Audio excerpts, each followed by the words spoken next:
চাকলগাম জামিউল উলুম মাদ্রাসা উদ্যোগে ওয়াজ মাহফিলের সম্মানিত সভাপতি হাজী মোহাম্মদ আসলাম হোসেন, প্রতিষ্ঠাতা মোতালি এই মাদ্রাসা, উপস্থিত রাজনৈতিক দলের নেতৃবৃন্দ, এলাকা মুরব্বিয়ান, মুসল্লি ভাইরা এবং পর্দা আড়ালে আলাদা প্যান্ডেলের যে সকল মা বোনেরা আমার এই বক্তব্য শুনছেন, আসসালামু আলাইকুম। আমি আসলে অনেক বছর পরে এরকম একটি মজলিসে কিছু বলতে এসেছি আপনাদের আমন্ত্রণ পেয়ে। বলতে গিয়ে অনেক রকম কথা মনে পড়ে যাচ্ছে, সব কথা তো আর বলতে পারবো না। আমি প্রথমে কৃতজ্ঞতা ও ধন্যবাদ জানাই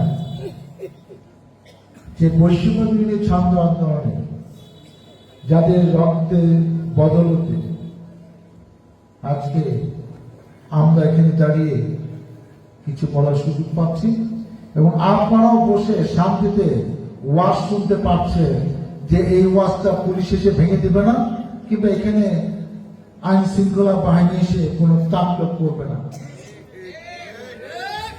আজকে 2000-এর বেশি এই ছাত্র মারা গেছে, শ্রমিক মারা গেছে, জনতা মারা গেছে, 18,000 ছাত্র শ্রমিক আহত হয়েছে, পঙ্গু হয়েছে, অনেকে চোখ নাই, হাত নাই, পা নাই। এই বাংলাদেশের ইতিহাসে জন্মলগ্ন থেকে এই ধরনের তাণ্ডব কোন সরকার ক্ষমতায় টিকে থাকার জন্য এটা করে না। এবং দেখেন এর সাথে সময় ডাক্তার মিলন মারা যাওয়ার পরে পরিস্থিতি যখন তার নিয়ন্ত্রণের বাইরে, সেনাবাহিনী প্রধান গিয়া বলল যে স্যার এই অবস্থা, কি উপায় আছে? স্যার পদত্যাগ করেন, এছাড়া আর কোনো উপায় নেই।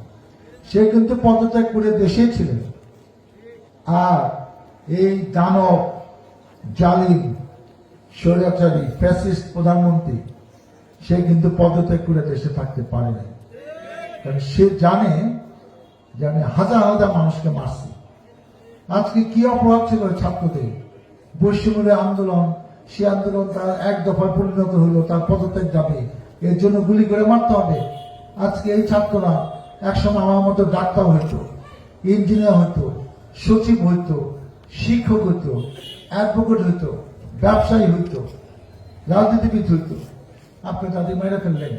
আমার ভাবছেন যে এরকম মাইরা আপনি এইবারও টিকা যাবেন। আজকে যে নির্বাচনটা করলো, জনগণের একটা মূল্যবান সম্পদ হলো ভোটের মাধ্যমে জনপ্রতিনিধি নির্বাচন করবেন।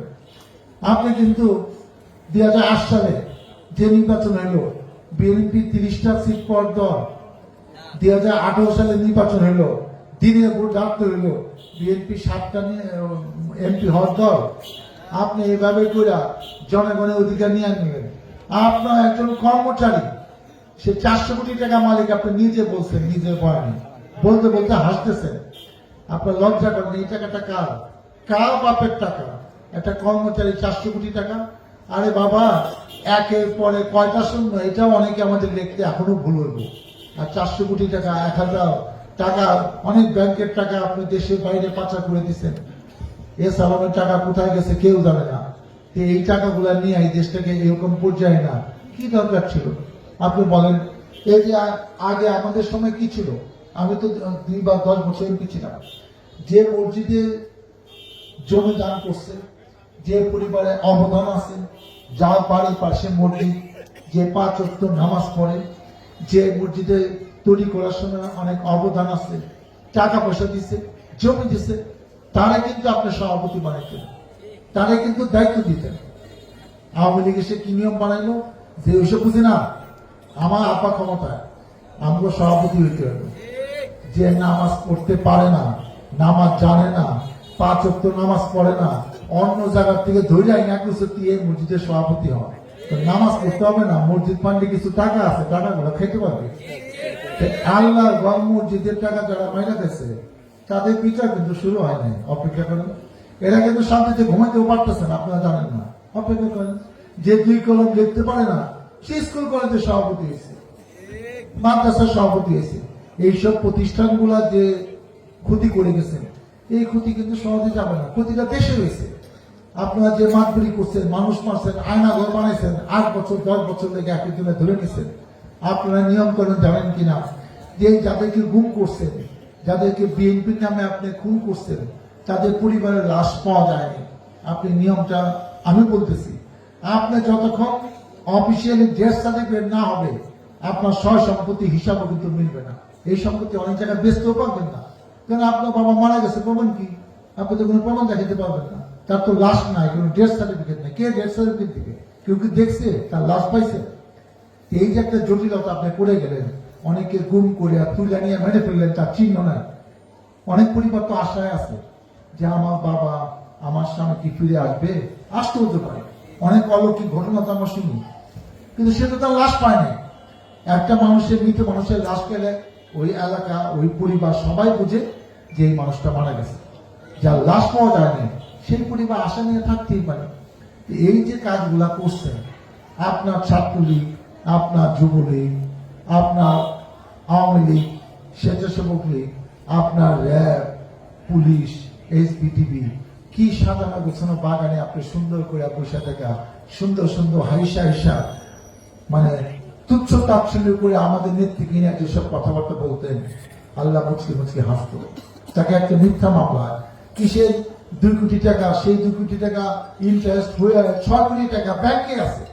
তাও আবার আপনার টাকাটা এখান থেকে তুলে অন্য অ্যাকাউন্টে জমা রাখছেন কোথাও। আজকে 2 কোটি, 4 কোটি, 6 কোটি টাকার হিসাব কেউ করে? শত শত হাজার হাজার কোটি টাকা। তাকে একটা মিথ্যা মামলায় আপনি 2 বছরের জেল খাটাবেন। আমাদের দলে ভারপ্রাপ্ত চেয়ারম্যান তারেক রহমানকে মিথ্যা মামলা, এক বিচারপতি সে তার একটা রায় থেকে খালাস দিছে, তাকে মাইরা ফালার লেগা পুলিশ পাঠাইছে, সে রায় দিয়ে চুপ করে দেশ থেকে ভেঙে গেছে। সে জানে আমার জীবনটা নাই, কত বড় সাহসী দেখেন।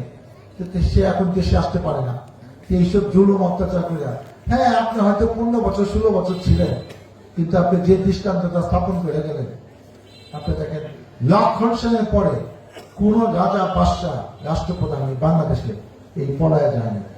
এই জমিদারদের অনেক কাহিনী জানেন, হয় তারা এইখানে মারা গেছে, নাহলে অসুস্থতায় মারা গেছে, দেশ থেকে রাজত্ব ফলায় কেউ মারা যায় না। যে দৃষ্টান্ত স্থাপন হইল এই বাংলাদেশের জন্য। আজকে আওয়ামী লীগ আমাদের মেইন ক্ষতিটা কি করছে জানেন? আমাদের বিবেকটাকে, একটা উল্লেখযোগ্য মানুষের বিবেকটা নষ্ট হয়ে গেছে।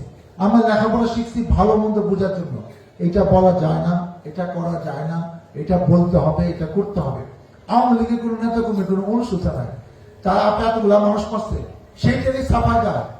এখনো নাকি বারবার দরকার শেখ হাসিনা সরকার বলেন, তারা বলেন আপা যা করছে ঠিকই করছে, এবং তারা এখনো অপেক্ষায় আছে এই মাসের শেষে আপা ঢুকে যাবো, সামনের মাসের প্রথম সপ্তাহে ঢুকে যাবো, শেষ সপ্তাহে এইসব নিয়ে। এবং সেই প্রধানমন্ত্রী ফোনে ফোনে অনেকে করতেছে, তোমরা রাস্তায় দাঁড়াও, বিক্ষোভ করো, মানববন্ধন করো। এইসব স্বপ্ন আমরা 15 বছর 16 বছর 17 বছর দেখে আজকে এখানে দাঁড়াইছি। আপনার স্বপ্ন দেখেন, কোনো সমস্যা নাই। বাংলাদেশের মানুষ অপেক্ষা করতেছে আপনার বিচার দেখার জন্য।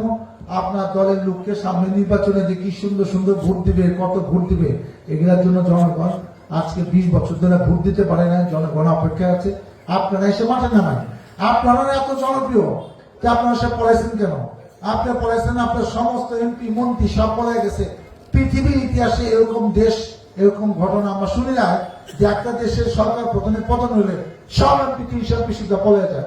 তাহলে কেমন তাদের জনপ্রিয় না কেন? তোমার না জনগণের গোটে এমপি হচ্ছে, পলাশকেন জনগণের সামনে যা ভাই, আমার তোমার কি খারাপ প্রভাব কেন?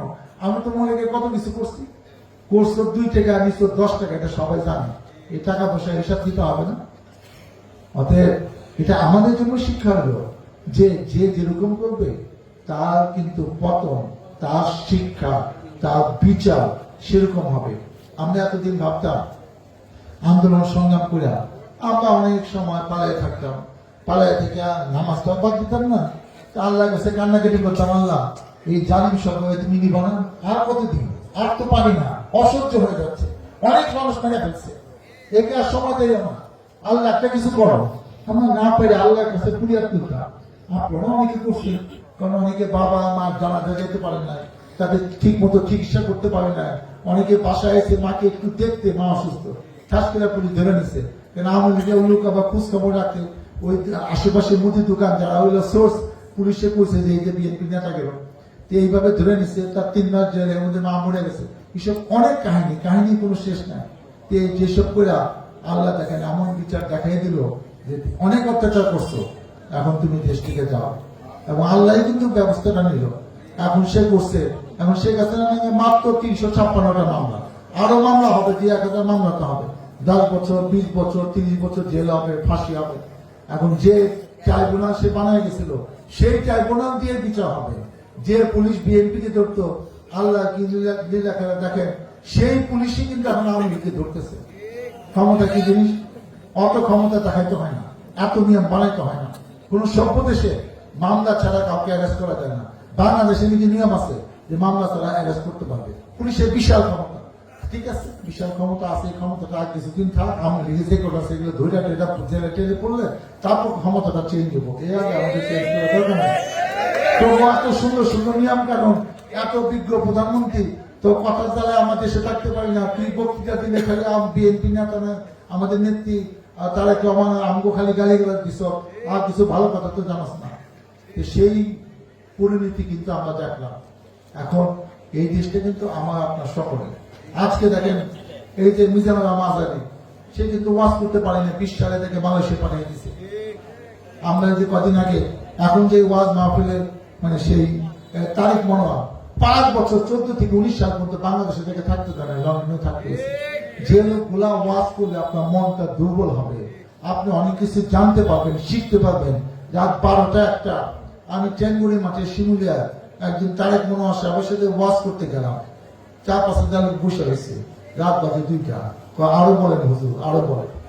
এই যে মানুষটাকে ভালোবাসে, পছন্দ করে, ওনারা কত কিছু জানে, তাদের আপনি ওয়াজ করতে দিলেন না কেন? সে কি আপনি আওয়ামী লীগের বিরুদ্ধে ওয়াজ করবো? সে তো মুসলমানের কথা, ইসলামের কথা, আমাদের ধর্মীয় রীতিনীতি এইসবের কথা বলবো। এইসব লোকগুলাকে কষ্ট দিচ্ছেন, জেনারেশন সাইডিকে বিষ করে মেরে ফেলছেন, এগুলা তো আমরা জানি। এগুলা গজব তো নাজিল হবে।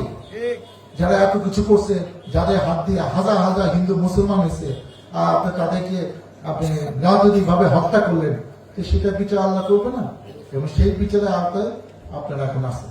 প্রচলিত নিয়মে বিচার হোক, আমরা দেখতে চাই এই সরকার তাদেরকে কি বিচার করে। এবং ইনশাআল্লাহ একটা নির্দিষ্ট সময় পর নির্বাচন হবে।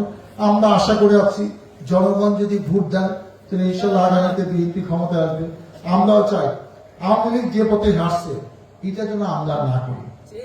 এখানে মেয়ের ব্যাপারে কি জানেন, সম্মানটা উঠে গেছে। যা বাপ দাদা 14 গোষ্ঠী কোন পরিবারের চৌকিদারও হয় নাই, তারা নেতৃত্ব দিচ্ছে, মাত্র দিচ্ছে। এই নেতৃত্ব তো আসলে চলে না। গায়ের জোরে নেতৃত্ব দিলে মানুষ এটা মানে না। এখানে ভালোবাসা থাকে না, সম্মান থাকে না। পরে জীবনে কেউ সালাম দেয় না, ও সালাম দেওয়া কেমনে দিতে হয়, কারে দিতে হয়, কিভাবে কত খাল তুলতে হয়, ওর তো জানে না। ও জানে কেমনে টাকা আনতে হয়, টাকা মারতে হয়, কারে বেজ্জতি করতে হয়, ক্ষমতা দেখাইতে হয়, গ্রেপ্তার করতে হয়। এর বাইরে আওয়ামী লীগ আর কিছু জানে না। অতএব সেই কাজগুলো যেন আমরা না করি। আমাদের কাছে যেন নতুন করে বিচার না আসে যে ভাই আগে তো ওই আওয়ামী লীগে ওই নেতাকে আমি মাসে মাসে 20,000 করে টাকা দিতাম, এখন যে আপনার দিয়ে একজন কিছু টাকা টুকা চায়, ভাই আমরা এখন কি করবো? আমাদের ভাগ্যের তো কোনো পরিবর্তন হইতেছে না। এরকম বিচার যেন আমাদের কাছে না আসে। অনেক কষ্ট হচ্ছে। এই যে 2000 লোক জীবন দিল, এইটা যদি এখনো আমাদের শিক্ষা না হয় যে এরা বাড়াবাড়ি করছে, চাঁদাবাড়ি করছে, জমি দখল করছে, বাড়ি দখল, দোকান দখল এবং এইসব করছে, তাদের পরিণতি আমরা দেখছি। তাদের কাছ থেকে আমাদের শিক্ষা নিতে হবে এবং সেইটা যেন জনগণের কষ্ট আর যেন না হয়। ইলেকশন কিন্তু 1 বছর 1.5 বছর পরে হবে, তখন যেন জনগণ বুঝে যে না, আওয়ামী লীগের সাথে বিএনপি একটা পার্থক্য আছে। সেজন্য আমি আমার নেতৃবর্গকে বলবো যাতে জনগণও কষ্ট না হয়। হিন্দু মুসলমান খ্রিস্টান বুদ্ধ ভাই ভাই আমরা এলাকার শান্তি প্রতিষ্ঠা করতে চাই। যেখানে দাওয়াত দেবেন সেখানে আমি আসবো, লাগলে আমিও কোনো সমস্যা হলে আমাকে দেখেন, আমিও থাকবো। আওয়ামী লীগের অবস্থা যেন কোনো পাড়ায় কোনো মহল্লায় যা ইচ্ছা তাই জালিম সরকারের মতো আমি রাজা বাসা, আমি যা বলবো তাই হবে, এরকম নেতার দরকার নাই, এরকম মাতবুরি দরকার নাই। এলাকার মানুষের কাছে নেতৃত্ব থাকবো, মাতবুরি থাকবো, তারা বিচার আচার করবে। আমরা সেই 20 বছর 50 বছর আগে যেরকম হতো, গ্রামের বিচার গ্রামের মানুষ করছে, সেই অবস্থা আমরা দেখতে চাই। মানুষকে সম্মান দিতে চাই, ভালোবাসতে চাই, মিলেমিশে থাকতে চাই। আজকে আমার বয়স 63 বছর, আমি কয়দিন বা কোথাও তো কোনো নিশ্চয়তা নাই, এটা আল্লাহ জানেন। কিন্তু যা আগে মানুষজনে বলে যে না উনি কিছু ভালো কাজ করে গেছে, ওনার কথাবার্তা ভালো, ওনার মতো মানুষের আমাদের প্রয়োজন আছে, ওনার মতো মানুষকে আমরা আরেকদিন বেঁচে থাকুক, হায়াত হোক, হে আল্লাহ, আমরা সেটা শুনতে চাই। এই জাহিন সরকারের মতো নেতা আমাদের কারো হওয়ার দরকার নেই। আমরা আপনাদের পাশে, আপনাদের সাথে থেকে আপনাদের খেদমত করতে পারি। মহান আল্লাহ তাআলা আমাদের যেন সেই তৌফিক দেয়। আর আমি ব্যক্তিগতভাবে 25,000 টাকা আজকে অনুদান হিসেবে আপনাদেরকে দিয়ে যাচ্ছি। যখন যদি কখনো সরকারে আসি এমপি হয়, আপনাদের যাতে আরো বেশি অনুদান দিতে পারি, মহান আল্লাহ তাআলা আমাদের সেই সুযোগ দিবে। সভাপতি একটু গ্রহণ করুন।